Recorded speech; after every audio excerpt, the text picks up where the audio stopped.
Eles começaram a orar, a pregar e começaram a fazer milagres, a qual Jesus Cristo havia dito para que eles fizessem, através do nome de Jesus, é claro. Então, muitas pessoas começaram a se converter ao nome de Cristo. Nero, esse rapaz de 17 anos apenas, ele começou a perseguir os cristãos porque todos que aceitavam a Cristo não queriam pagar imposto a Roma. Eles morriam, mas não pagavam. Não era desobediência, porque Jesus disse: dai a César o que é de César e a Deus o que é de Deus. Só que o problema é que Roma fazia apologia a deuses. Roma havia assumido um governo que era da Grécia. A Grécia tinha os seus deuses, Apolo, tinha Deus Zeus, Hera e vários outros deuses gregos que talvez você já tenha estudado mitologia grega e você conhece. E eles cultuavam a esses deuses. Eles faziam prostituições, eles realizavam incensos na frente das estátuas e queriam arrecadação de dinheiro da igreja para poder bancar essas coxias que eles faziam. Então a igreja não aceitava. A igreja sabia que só existia um Deus dos céus. A igreja sabia que só deveria adorar o nome de Jesus Cristo. A igreja sabia que não poderia adorar outros deuses feitos por mãos humanas. Se recusavam a pagar imposto para esses deuses. Só que Roma, ou Nero, precisava de dinheiro para poder reformar Roma. Então ele faz uma reunião no Senado, e o Senado reprova, porque não tinha dinheiro suficiente nos caixas públicos. E o que ele tem? A grande ideia de incendiar Roma. Depois os irmãos que já têm pesquisa a respeito disso. Nero, ele incentiva que incendia Roma através de um madeiramento que estava fora da cidade. Quem trabalhava no madeiramento eram os escravos, porque eles não estavam no mundo na época. Tinha muitos escravos, e a maioria dos escravos eram cristãos, pessoas que ouviram falar de Jesus, pessoas que aceitaram a Jesus. Nero sai de Roma, vai embora a uma cidade distante, e Roma é incendiada. Queima os madeiramentos pegam fogo nos portos da cidade, que era de madeira, nos muros que tinha madeira para pegar fogo, e toda Roma começou a queimar. Então, Nero coloca com quem? No apóstolo Paulo. O apóstolo Paulo estava em viagem missionária, ele não estava ali presente, mas a culpa foi sobre ele. O apóstolo Paulo, ele é preso no ano de 64. O apóstolo Paulo fica 2 anos, quase 3 anos preso. E no ano de 67, Nero pega o apóstolo Paulo, leva para fora da cidade e o degola vivo, porque ele não rejeitou negar o nome de Cristo. No mesmo ano, ele pega outra figura importante no meio da igreja, ele pega o apóstolo Pedro, no ano de 67 também, e o mata crucificado. Ele pergunta ao apóstolo Pedro, fala assim: você quer negar a Cristo? O apóstolo Pedro, no momento algum, disse: vou negar o Senhor. Ele preferia morrer. O apóstolo Paulo não foi crucificado porque ele é romano, mas o apóstolo Pedro era. O apóstolo Pedro disse: eu quero ser crucificado, mas de cabeça para baixo, porque eu não sou digno de ser crucificado como meu Senhor Jesus Cristo. Mas ele não negou o nome de Jesus. Nero então viu que aquilo deu a ele audiência. As pessoas começaram a gostar da crucificação. As pessoas começaram a gostar da perseguição. Então ele pegou uma ideia antiga da Grécia, que era o estádio de futebol, aquelas Coliseu, só que o nome não é este, e começou a fazer festas para o povo romano. Começou a arrecadar dinheiro para o povo romano. E aquele povo estava lá para quê? Para assistir os crentes serem degolados. Eles estavam ali simplesmente para poder ver os crentes morrerem por leões. Antigamente os gladiadores lutavam entre si, e se conseguissem vencer várias lutas, eles ganhavam a liberdade. Era chamado de Espartacos. Eles tiravam os Espartacos e colocaram a cristão, para lutar irmão contra irmão, pai contra mãe, filho contra filho. E às vezes até bebê recém-nascido era jogado com os leões na frente dos seus pais. Mas eles não negavam a fé. Continuavam firmes no caminho do Senhor, porque eles sabiam que Cristo, que havia ressuscitado, um dia voltaria para eles. Eles aguardavam firmes. Não era como uns ou outros, que quando você chama a atenção, eles eram assassinados. Eles viam seus filhos assassinados, mas não negavam a fé. E a Bíblia fala que o Evangelho continuou crescendo. O nome de Cristo continuou crescendo. Eles morriam, mas não negavam. Só que os anos se passaram e não era um homem. Assume um chamado Domiciano. Você pode ouvir falar o nome de Valério, mas é a mesma pessoa. Este homem, ele chama o último dos apóstolos vivos. Era um velhinho de quase 95 anos, seu nome é João. Ele está em Éfeso, dirigindo uma igreja. E então, ele pensa: se eu matar este velho, é o último dos apóstolos vivos. Vai calar a igreja. O nome de Jesus Cristo vai pendurar por alguns tempos, com certeza. Muitas pessoas ouviram a pregação de João, mas quando esse vai morrer, o nome de Cristo morre junto. Essa era a ideia dele.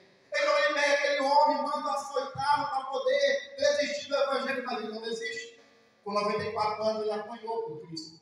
O mais engraçado é que no livro de Atos, quando ele sofria por Cristo, ele apanhava por Cristo e ele exibia as suas marcas como um sinal de devoção a Cristo. Ele dizia: nós apanhamos, mas agora somos dignos como Jesus, sofremos por nome de Jesus, mas não negavam o nome de Cristo e se alegravam por ter apanhado pelo nome dele. Eles se alegravam por morrer por ele, ele não estava nem aí, porque o que importava era ir para o céu. A Bíblia fala que o apóstolo Paulo falou uma vez: viver é Cristo, morrer é lucro. Eles não negavam a fé. Eles não se importavam com o que ia acontecer a seguir. O importante era servir a Cristo. O importante era ser salvo por Cristo. Mesmo morrendo, a salvação estava garantida para eles. Então ele pega aquele velhinho, passou e o velhinho não rejeita a salvação. Ele coloca ele dentro do caldeirão, segundo os macabeus. Depois vocês vão pesquisar dele. E o caldeirão era de azeite quente, fervendo. Por algum milagre, aquele caldeirão derrama no chão e começa a rolar de lado abaixo. E aquele velhinho não sofre nada. O mesmo Jesus Cristo que esteve lá dentro da fornalha de fogo ardente, que salvou Sadraque, Mesaque e Abednego, salvou aquele velhinho João, o apóstolo amado. E ele não morreu. Então aquele homem tem uma ideia: joga ele na ilha de Pátimo. Porque a ilha de Pátimo é um lugar onde tem animais selvagens. As pessoas que entram lá não saem mais. Se você cair, está, já era. O mar Egeu está à frente. Não tem como sair pelo mar nadando. É impossível. E a ilha é cheia de animais selvagens. Caiu, morreu. A história conta que os barcos que levavam as pessoas até o mar não entravam na beira da praia. Eles jogavam os seus prisioneiros ali, a pessoa tinha que nadar até a praia e tentar sobreviver a qualquer custo. Mas de lá não saía mais. Por causa dos animais, por causa dos presos que ali foram jogados. Pessoas das piores espécies estavam ali. E aquele velhinho foi colocado ali. A Bíblia fala que ele não pega o nome de Jesus. Ele preferiu ir na ilha de Pátimo, com 94 anos de idade. O pastor de Éfeso agora jogado na ilha. E lá, ele está contra a sua própria vontade. Ele não queria estar ali, mas ele foi jogado ali. Agora preste atenção no capítulo 1 de Apocalipse, ou melhor dizendo, o capítulo 4 fala que ele é convidado aí ao céu em espírito. Ele foi para a ilha de Pátimo obrigado sem querer estar. Já no céu ele é convidado a estar. Ele não quer estar na ilha, mas ele quer estar no céu. Ele não quer permanecer na ilha, mas ele quer ficar na presença de Jesus lá no céu. O céu está aberto, ele ouve uma trombeta. A Bíblia fala várias vezes no céu aberto, por exemplo, capítulo 8 de Gênesis. Jacó está deitado e ele vê o céu aberto e vê anjos descendo e subindo. E ele fala: verdadeiramente aqui é a casa do Senhor. Ele constrói ali um altar do Senhor. Se nós formos para o livro de Isaías, capítulo 6, versículo 1, vamos ver Isaías falando: no ano que morreu o rei Uzias, eu vi o Senhor, porque o rei Uzias era o primo dele, ele estava acomodado. E o segundo detalhe aqui, mais importante, meus amados irmãos: não pode ter dois tronos, não pode ter dois reis. O rei Uzias morre e deu outro rei lá no céu. Mas ele ficou preocupado, porque ele era um homem pecador, assim como nós. Ele ficou preocupado, ele começou a dizer: ai de mim que vou perecer, porque eu sou um homem de impuros lábios e habito no meio de um povo de lábios impuros. E o Senhor tocou na boca dele, ele foi purificado naquele dia. A partir desse momento, Isaías é transformado e começa a mudar o seu ministério. Se você ler o capítulo 1 até o 6, Isaías é de um jeito. Quando você vê depois dele ter vindo o Senhor, ele muda as pregações, ele muda as profecias e começa a ser chamado de profeta messiânico. O profeta que mais falou de Jesus Cristo. A Bíblia fala no capítulo 7 de livro de Atos que o homem sendo apedrejado, este homem está morrendo. Ele vira para esses algozes com pedras na mão. Ele olha para o céu e fala: eis que vejo o céu aberto e vejo o Filho do Homem, ou semelhante ao Filho do Homem, em pé à destra de Deus. Esteve, mas não negou a fé. Porque ele estava vendo o céu aberto e o céu estava o chamando. Não precisou de negar. Capítulo 10 de Atos, a Bíblia fala que um homem chamado Pedro, ou Simeão, ele sobe para o terraço e começa a orar no terraço. E de repente ele vê os céus abertos. E ele vê uma cortina descendo de cima do céu, com 4 pontos amarrados e alimentos que os judeus eram proibidos comer. Só que os alimentos foram purificados. Aqueles alimentos que ficavam para o gentil, que é você e eu. Glória a Deus, aleluia, Jesus. Glória a Deus. No livro 4 de Apocalipse, ele vê o céu aberto. Só que esse céu aberto aqui, no livro de Apocalipse, diferentemente dos outros, livros que eu citei, está com os dias contados para se fechar. Em breve esses céus vai se fechar. Depois que a igreja de Cristo subir, o céu vai fechar, ninguém mais poderá entrar. Você pode bater na porta, chamar o quanto você quiser, mas não terá outra chance. Porque Jesus Cristo ele é representado de 3 formas na Bíblia Sagrada. Primeiro, ele é representado como Salvador. Ele é representado como noivo e ele é representado como juiz. Ele é Salvador de Israel. Ele é noivo da igreja. E ele é o juiz dos juízes. E no dia que o céu se fechar, que o noivo entrar, acabou, meus amados irmãos, ele vira juiz. Ele já não vira mais noivo porque a igreja vai casar com ele. Ele agora é esposo. Mas no mundo ele vai ser juiz. E o juiz, ele não vai ter piedade. Porque as pessoas ouviram a palavra de Deus. As pessoas conheceram a ele. As pessoas ouviram a salvação que é de graça. Estamos no período da graça. E não quiseram obedecer a sua voz. Se não ele foi porque não obedeceu. Vamos estar como as 10 virgens do capítulo 25 de Mateus, que estavam todas esperando o noivo, só que adormeceram. A Bíblia fala que algumas delas tinham azeite em reserva, outras 5 outras não tinham, mas elas dormiram, as 10 dormiram. E à meia-noite a Bíblia fala que um amigo do noivo começou a gritar: o noivo vem ali. E quando elas acordaram, alguns tinham lamparina, outras não tinham. A lamparina ali, meus amados irmãos, era para alumiar, porque normalmente os judeus, quando casavam, a noiva ficava na casa das amigas, e no dia do casamento ela ia para uma lugar distante para poder casar. A rua era escura, não tinha iluminação como nos dias de hoje, e a lamparina apagada poderia deixar de ver um buraco, ou uma víbora, ou alguma coisa. Ela não tinha como chegar até o local do casamento. Presta atenção que depois que as 5 entram na casa, o noivo fecha a porta. As outras outras, eles até arracham azeite. E quando elas gritam, elas não chamam mais de noivo. Elas chamam de Senhor. Deixa-nos entrar. Veja que mudou. Já não é mais noivo, ele casou. Só que aquele noivo que já é casado, ele fala: não vos conheço, não tem como entrar. E da mesma forma vai acontecer depois que Jesus Cristo levar a sua noiva para o céu. Ele disse que viu alguém assentado no trono. A palavra trono aparece 67 vezes na Bíblia Sagrada no Novo Testamento. 46, desculpa, o 7, na verdade, é só no livro de Apocalipse. Só que nessas 47 vezes, 3 é referido ao anticristo, e o restante é para Jesus, é para Deus. Ele vê um homem assentado ali em cima.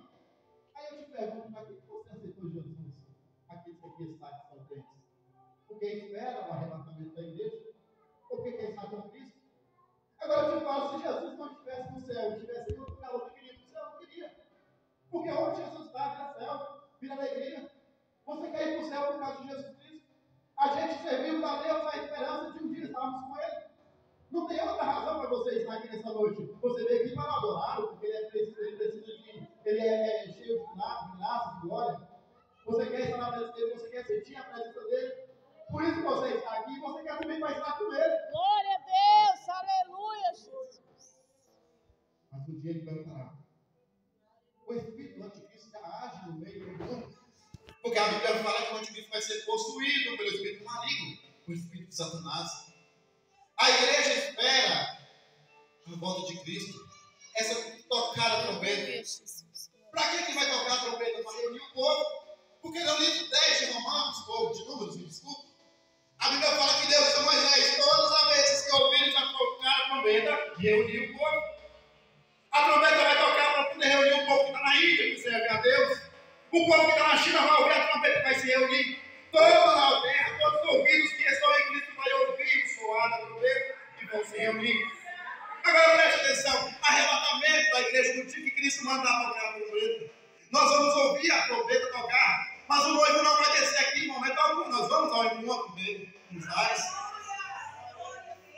Livro 12 de Êxodo, a Bíblia fala que quando ouvires a trombeta tocar, falava o povo subir aos montes. Então o povo vai ouvir a trombeta. E como eu vou ouvir essa trombeta, Espírito? O Espírito de Deus nasceu em você, ele conhece, ele é de lá. Ele veio de lá. Livro de Gênesis, quando Deus faz o homem, a Bíblia fala que Deus fez o homem no pó da terra e soprou o Espírito. O Espírito estava lá, o Espírito conhece a voz de Deus. O Espírito está dentro de você, ele sabe como é que Deus age. E ele vai ouvir a voz de Deus no dia da trombeta.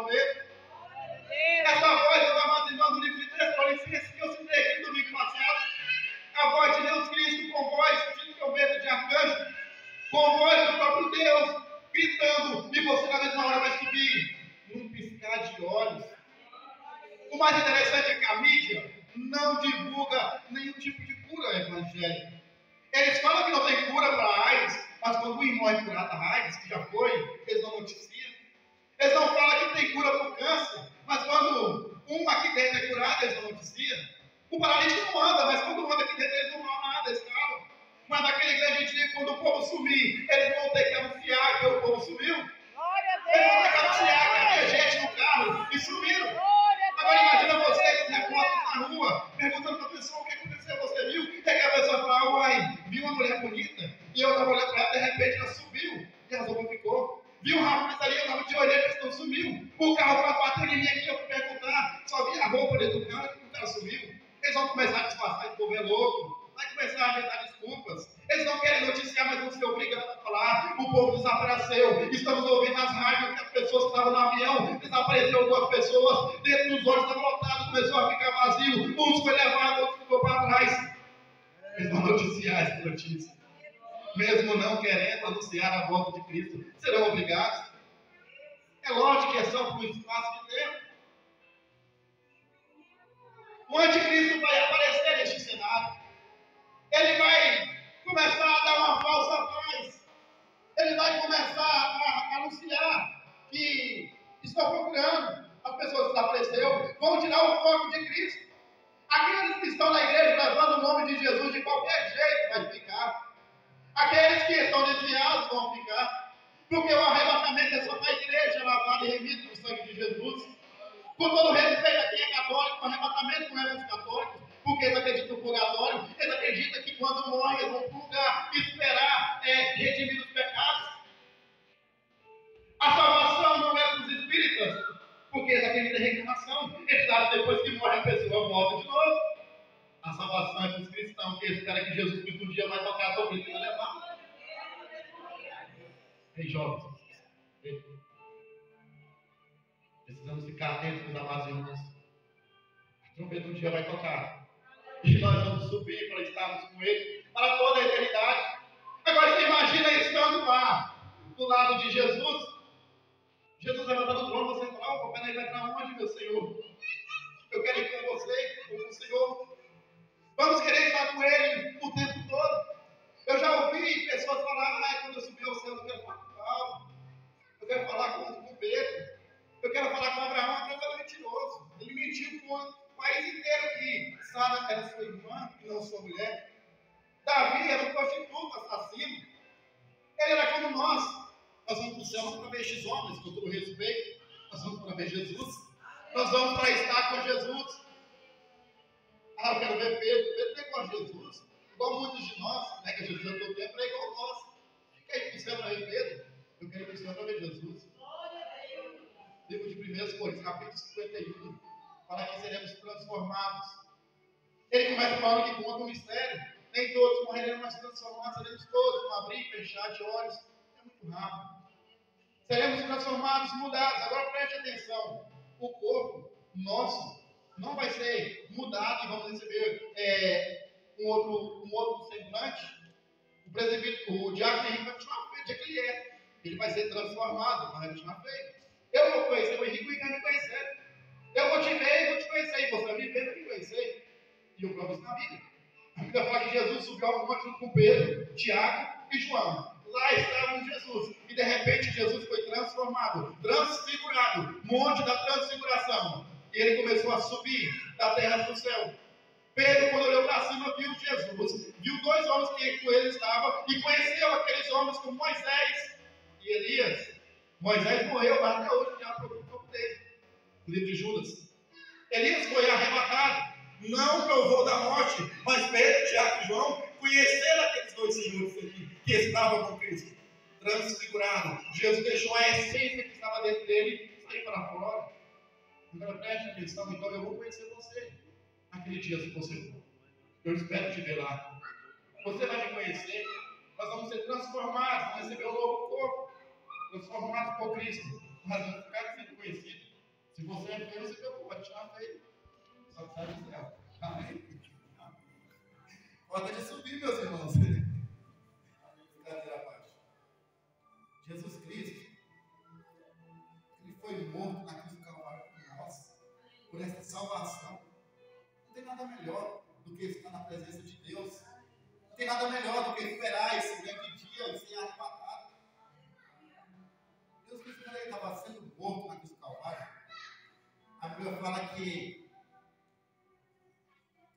tentaram quebrar os ossos de Jesus.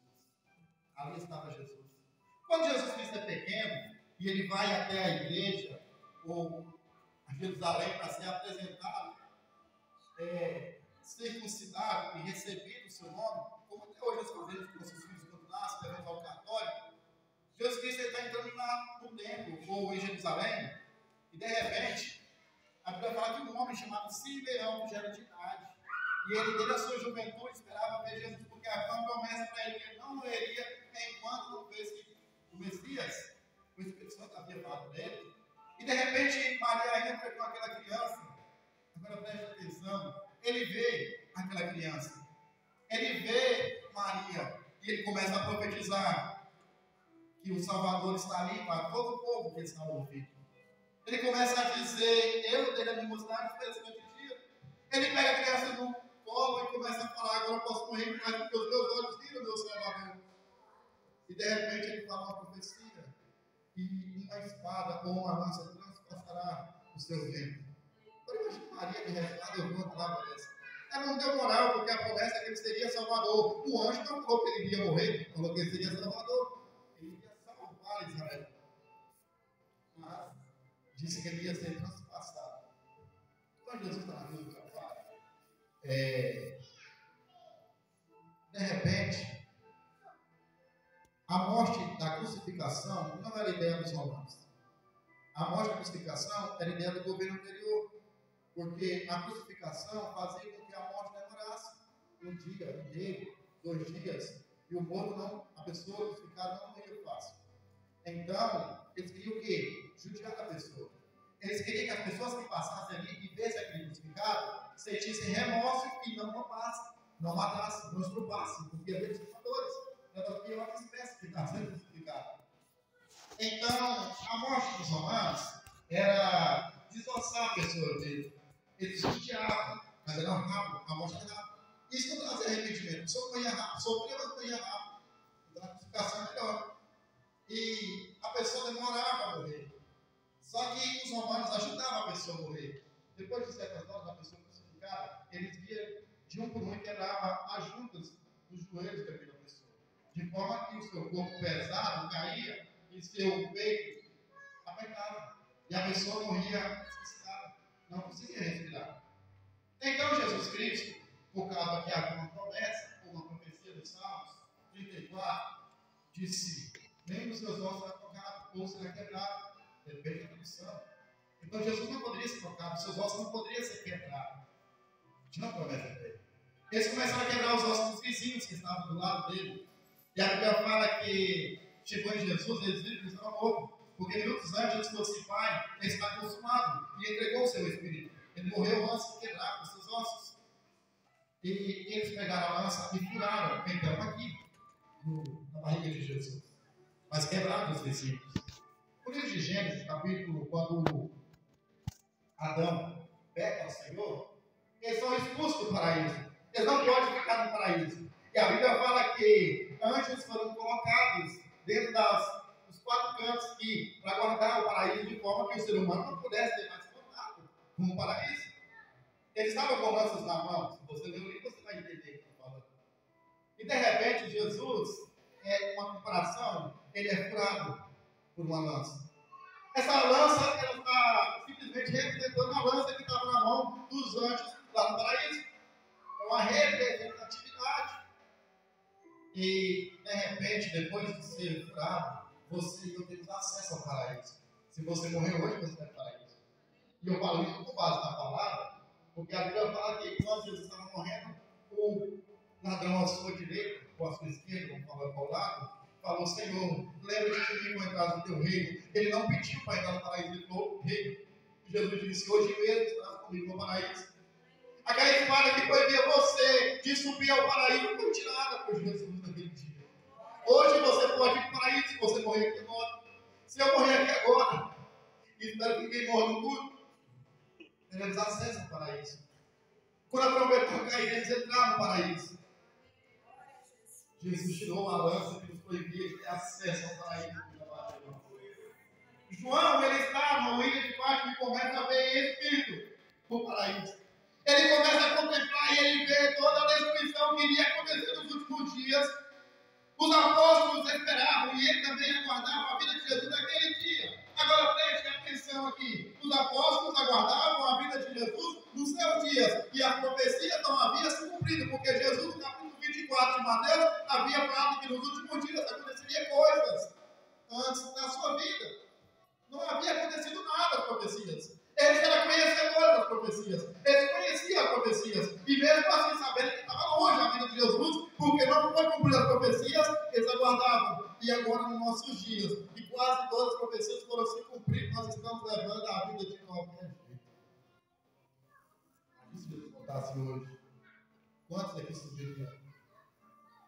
Quantos seriam deixados para trás?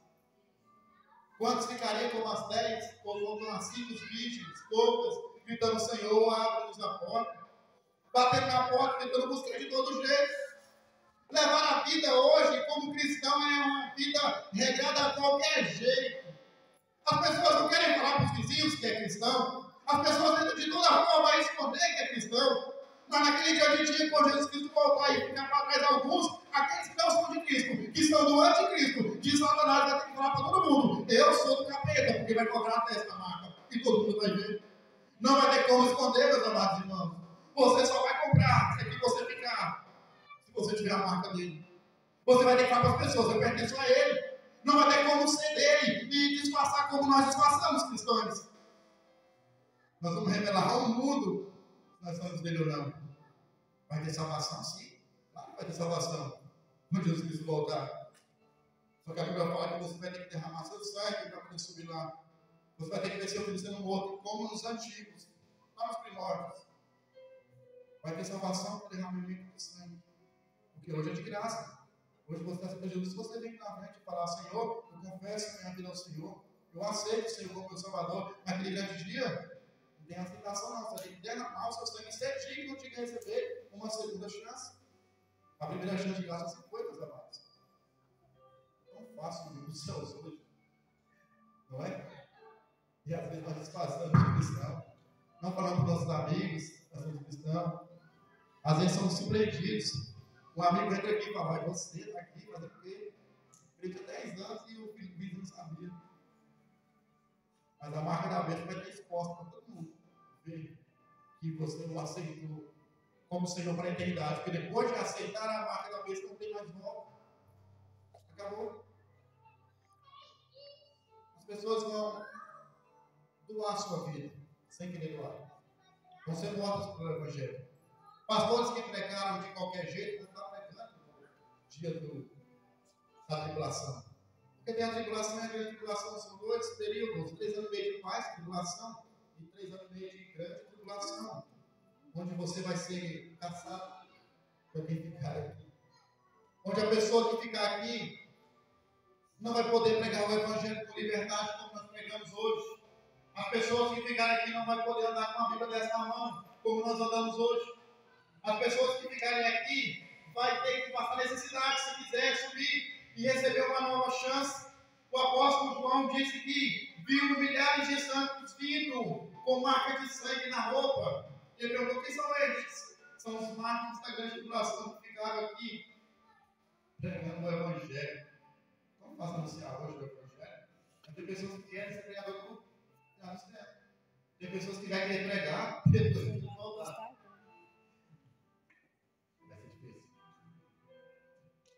Jesus virá uma segunda vez. Não confunda os irmãos com o arrebatamento da igreja. Aqui no capítulo 4, eu li só os primeiros 2 versículos, mas no capítulo 4 a igreja é arrebatada. Depois do capítulo 4, você não ouve mais falar de igreja na terra. Acabou. Você só ouve falar de igreja no capítulo 19 de Apocalipse. E no capítulo 20, quando Jesus Cristo voltar pela segunda vez, arrebatamento não é vida de Jesus. A primeira vida ele já veio. A segunda vida vai ser lá no livro, no capítulo 20, quando ele voltar com seus milhares de santos, para poder exterminar o anticristo, para poder reinar aqui na terra uma igreja que havia subido no arrebatamento. E Jesus Cristo vai governar as nações, no capítulo 20, no livro de Apocalipse fala isso. E vai governar por 1000 anos. E no governo de Jesus Cristo de 1000 anos vai haver pessoas que vai se levantar contra o governo de Cristo, mesmo sabendo o poderio de Cristo. E vai haver guerras, vai haver morte.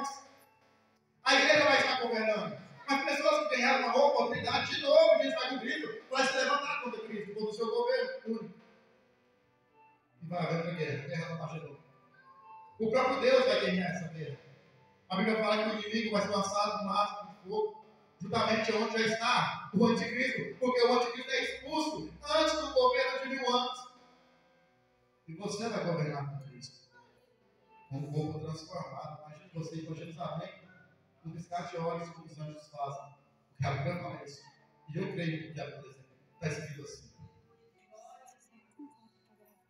Vai haver um juízo final, a Bíblia fala. Já estou terminando, meu tempo passou. O livro de Apocalipse fala que grandes e pequenos vão se apresentar ao juízo.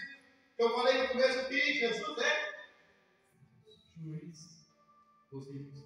Ele não vai julgar você, não se preocupe com isso. Ele vai julgar sim, você no tribunal de Cristo, não no juízo final. O juízo final é para as pessoas que não o aceitaram, as pessoas que se levantaram contra ele, contra o seu governo único e também que levaram a vida de qualquer jeito e não tiveram oportunidade, ou até tiveram oportunidade aqui no juízo, na tribulação. Só que essa segunda oportunidade da tribulação é só para aqueles que estiverem vivos. Ei, jovens, ei. Aquelas pessoas que morreram antes da tribulação, que morreram sem Cristo, não tem chance mais. A segunda chance é só para quem estiver vivo durante a tribulação, que não morreu sem Cristo antes, mas estão vivos na tribulação. Se não negarem a Cristo, não aceitarem a marca da besta, vão receber uma nova oportunidade. Mas tem muitos que vão ser condenados, porque vão aceitar a marca. Não vai querer passar fome, não vai querer ver seu filho morrer, ou ele mesmo morrer, então vai aceitar. E no dia do juízo final, essas pessoas vão comparecer perante o tribunal. A Bíblia fala que a terra vai sumir da presença daquele que está sentado sobre o trono. O céu vai sumir. Não havia espaço para ele. Toda pessoa agora é grande. E ele vai estar lá, julgando. Grandes e pequenos. Aqui, grandes e pequenos, meus amados irmãos, não é pessoas pequenas em estatura, mas é pequenas em condições, aquisição financeira. Naquele dia não vai ter advogado. Você quer um advogado? O advogado é ele hoje para você. Naquele dia tem advogado mais não, meu. Ele vai julgar. E você ou eu, aquele que não tiver subido, não tiver ganhado a chance de estar com ele, e for julgado ali, vai dizer: em seu nome eu preguei, em seu nome eu cantei na igreja lá, em seu nome eu falei. Assim como as virgens loucas falaram para aquele Senhor: deixa-nos entrar, somos amigos da noiva. E o Senhor não foi isso. A mesma palavra dura, é dura sim, mas hoje ele é juiz, hoje é advogado. Hoje está intercedendo por você, por mim. O Espírito Santo está aqui hoje. Aquele grande dia não tem mais defensor. O defensor já foi tirado da igreja. E infelizmente a pessoa vai comparecer perante ele simplesmente para ser condenada ao fogo de fogo eterno. É bom ser cristão hoje, né? Você vê a Jesus hoje. Eu vou encerrar aqui, vou ter você hoje. Vamos ficar de pé. Mas não se preocupe, meus amados irmãos. O livro do Apocalipse não é para você que é cristão. Eu sei que você é um crente vigoroso. Eu sei que você é um cristão reto, que serve a Jesus não de qualquer jeito, mas serve a Jesus fielmente. Então, o livro do Apocalipse, aqui, essas iras do Senhor é para aqueles que não o aceitam. Você pode ler o livro do Apocalipse tranquilo e pegar as mastigoso para você que você é cristão, você é salvo. E também leu as partes do livro e pregar para aqueles que não são, para que eles não possam passar por esses momentos terríveis. Amém? Eu quero te ver naquele dia do dia. Glória a Jesus. Vai ver o Henrique, como eu falei, vai conhecer ele, vai ver eu, seu bonito, vai determinar, você sabe. Amém, meus irmãos? Oremos ao Senhor. Querido Deus, eterno Pai, de